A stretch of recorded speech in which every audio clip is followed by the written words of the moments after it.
Assalamualaikum warahmatullahi wabarakatuh. Bertemu kembali dengan saya, Teni Nurlatifah HR. Kali ini kita akan membahas mengenai langkah-langkah penyelesaian masalah etik. Saya kira kita sudah bahas di dalam vlog-vlog sebelumnya tentang apa itu isu etik, tentang apa itu isu moral. Yang pertama, isu etik dan isu moral itu akan sangat berhubungan dengan agama dan kepercayaan. Jelas ya, apalagi ketika hal itu menyangkut moral. Karena pasti akan berhubungan dengan prinsip agama yang kita pegang.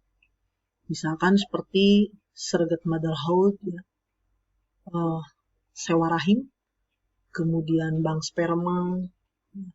Mungkin ketika kita akan berhadapan dengan kasus-kasus seperti itu, ketika pasien-pasien kita, ketika masyarakat mengumandangkan atau menyemarakkan isu-isu tersebut, pasti itu akan sangat berhubungan, pasti akan sangat dilematis.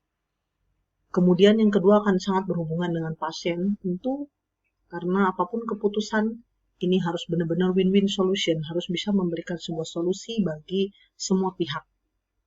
Kemudian hubungan dokter dengan bidan, jelas setiap dokter, setiap bidan, mereka memiliki kode etik masing-masing, dan tentunya setiap keputusan yang diambil ini harus betul-betul tidak melanggar sumpah.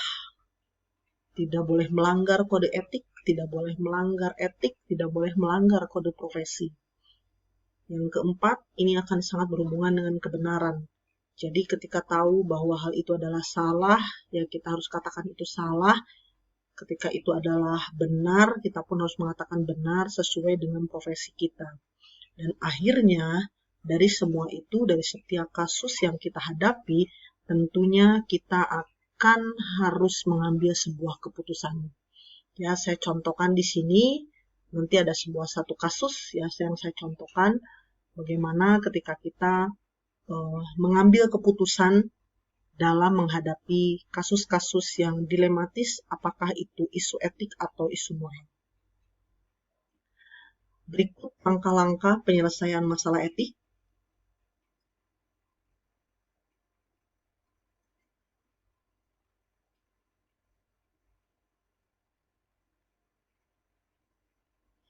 Yang pertama adalah pengumpulan data aktual yang relevan. Ya. Saya kasih contoh misalkan masalah adopsi.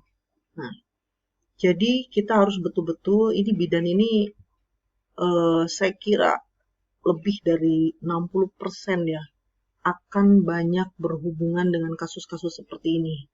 Para bidan ini banyak sekali menolong ibu melahirkan yang entah berantah, dia bersuami atau tidak, tiba-tiba kita tolong, setelah ditolong, si ibu kabur.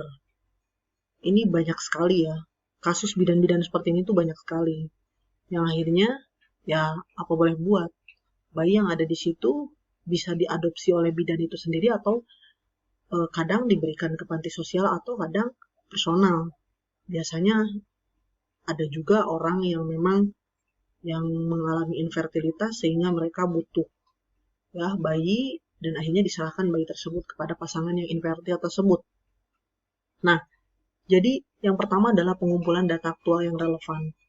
Kita contoh pada kasus adopsi misalkan tadi, jadi harus jelas. Meskipun ini diadopsi oleh siapapun itu, harus jelas.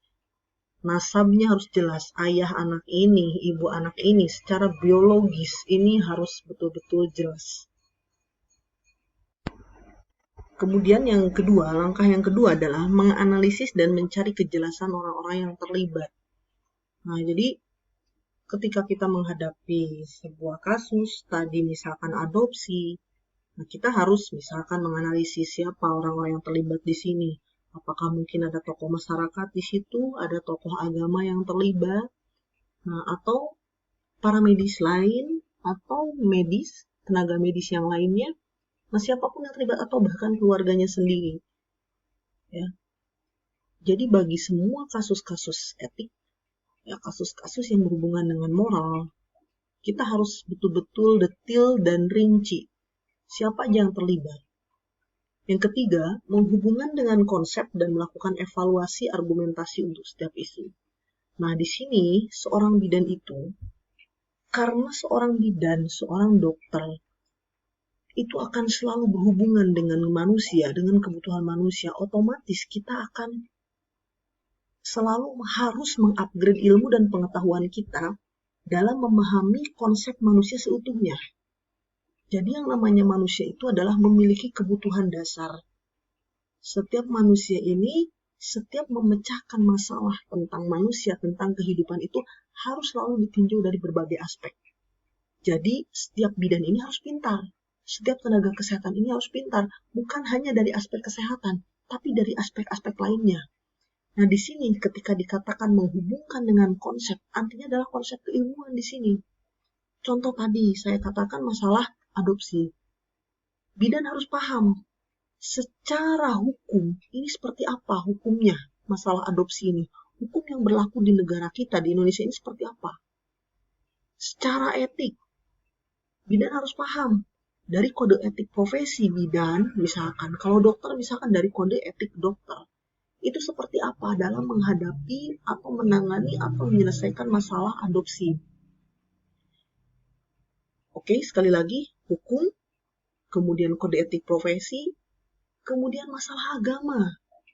Nah, memang tenaga kesehatan ini harus serba bisa. Ya, itu adalah sebuah risiko, karena kita akan berhubungan dengan manusia.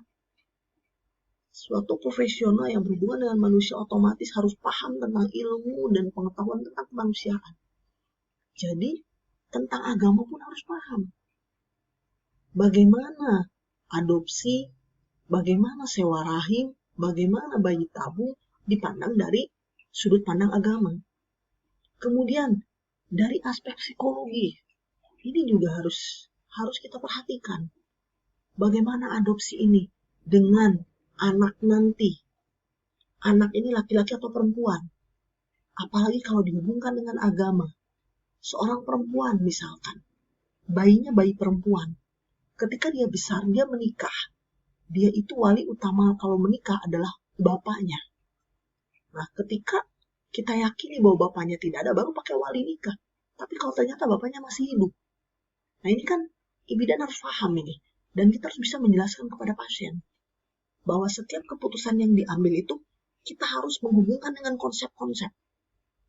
Sekali lagi, dari aspek hukum, dari aspek kode etik profesi atau etika pelayanan, dari aspek agama, dari aspek psikologi, ini harus betul-betul diperhatikan.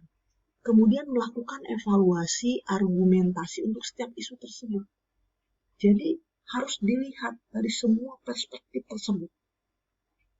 Nah, akhirnya ketika kita sudah tahu dari berbagai aspek, langkah keempat adalah membuat alternatif. Jadi, ini mau diapakan nih? Keputusan kita seharusnya adopsi atau tidak nih? Siapa yang berhak mengadopsi nih? Nah, ini ada alternatif-alternatif di situ. Alternatif-alternatif solusi di situ adalah tentunya yang memberikan solusi, tadi saya katakan win-win solution bagi semua pihak. Bagi si bayi tersebut, bagi keluarganya, bagi bidannya juga harus terlindungi.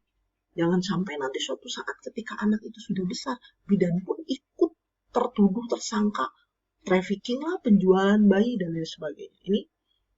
Ini harus hati-hati sekali. Pencatatan itu penting sekali. Nah, jadi membuat alternatif ini harus dipertimbangkan. Mana yang lebih banyak manfaatnya ketimbang madaratnya. Kemudian mengambil tindakan, ya setelah kita ada alternatif berapa, misalkan 1, 2, 3 alternatifnya, baru kita ambil tindakan. Tentu tindakan yang diambil pasti satu ya, satu keputusan yang terbaik. Dan akhirnya kita adakan evaluasi. Setelah kita mengambil keputusan itu, kita evaluasi. Apakah keputusan yang diambil ini sudah betul-betul ini tidak akan menimbulkan masalah baru, ya, seperti yang pernah kita bahas di vlog sebelumnya tentang fenomena dialektika. Jangan sampai keputusan yang kita ambil malah menimbulkan masalah baru.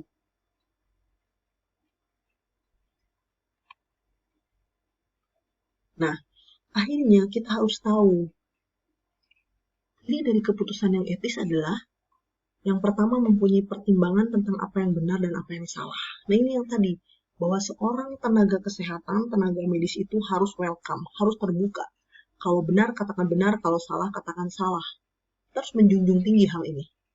Sering menyangkut pilihan yang sukar. Kita sudah bahas ya, masalah dilema etik, dilema moral, masalah konflik.